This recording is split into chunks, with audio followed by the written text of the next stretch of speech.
Senator Sanders. Thank you. Thank you, Mr. Chairman. And I promise you that in the coming weeks I will be highly engaged in this debate, but I want to make an observation about this discussion. I think if this hearing were televised internationally, people all over the world would not know what the hell anybody here was talking about. Because in every major country in this world, whether it's 100 miles away from where I live in Burlington, Vermont, or throughout Europe, or throughout Scandinavia, people would literally not understand one word of this discussion. The argument of whether you provide health insurance for people who work 30 hours a week or whether they work 40 hours a week, whoa. In every major country on earth, healthcare is a right of all people. It is a right of all people, 100 miles away from where I live, under a conservative prime minister in Canada. Number two, we have business people on this panel who know something about economics. You are aware that in the United States, after the modest gains of the Affordable Care Act, and I voted for it, 10 million more people have insurance, we still have 40 million Americans without any health insurance. And then, despite all of that, we end up paying per capita almost twice as much as any country on earth for health insurance. So, Mr. Chairman, this is a very interesting discussion, but we're not discussing what's relevant. And what's relevant is, should health care be a right of all people, or should businesses, Mr. Fugere and the others, have to spend a great deal of time and energy figuring out how they provide health care to their people or how they do not? So let me ask a question, and I'm not sure that I know what the answer would be. I can tell you in Vermont, and I suspect there's no reason to think it's different in Maine or other states, every year the budget comes around, communities don't have a whole lot of money, are arguing whether or not we raise the budget, right? Very serious issue. And a lot of times health care becomes a key component. Is that right, Dr. Webb? Yes, that is correct.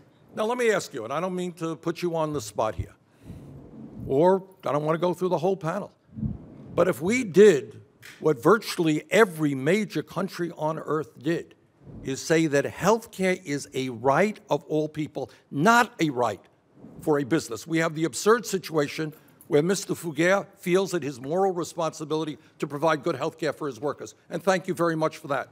But the guy who owns the pizzeria across the street may not feel the same way, and you are at a competitive disadvantage because you're doing the right thing. Now, what would it mean for our country and for small businesses if you could go about your business about producing the best pizza possible at the lowest possible price rather than worrying about health care? We took that burden off of your shoulders. Mr. Fugere, would that be a good thing for you? I would absolutely support that. Dr. Webb, you're trying to have the very difficult job, and I appreciate all the hard work you and other educators do of educating kids. I don't know that you took your job. You're worried about how our kids achieve in this world, right?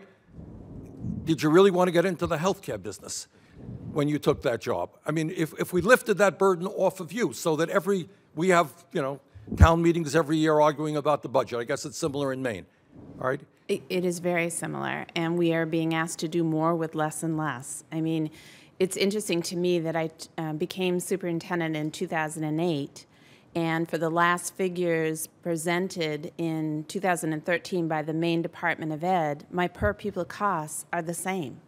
They're virtually the same. And so trying to do more with less, for me, it's really about the resources. And my fear is that when whether it's on the administrative side or it's on the penalty side or it's on offering insurance to what I would call very temporary employees, it's resources, and we have had to cut programs and options, and that has an impact on students. I know it does, and it's very similar in Vermont. Would your life be easier if maybe all you had to do was worry about providing education to the kids and not worry about health care for your employees? I mean, a question like that, sure, but what is the reality? Well, the reality is that maybe it should not have to be the responsibility of the Bangor School District to provide health care. That maybe it should be a right of all of our people, whether they work in McDonald's in Bangor or whether they work for the school district, to have health care. Mr. Puzza, what do you think? What you're saying, whoops. Did it again. If what you're saying, Senator, is that if we had a bill that was debated, that was vetted through congressional committees, and we looked at the health care system and really tried to come up with a more rational solution, I would say you're absolutely right. You would disengage business from providing health care. Now, you and I might not agree on the ultimate solution to this, but you would. You would rather do food. We would rather. I would assume you would rather focus on producing your products rather than worrying about health care, right? Yeah, from your lips to God's ear. You know, this has been such an it's not only been such an incredible pain in the butt for business people, but it's hurting American workers. We need to change this. It needs to be addressed. You're not helping. I know you think you are. I know you want to. I know the intent was there. This isn't helping, and it's not that expensive for us. I'm not here saying, you know, okay. Let me ask. All right, I am sorry, Mr. Chairman. I yield. It was good, though.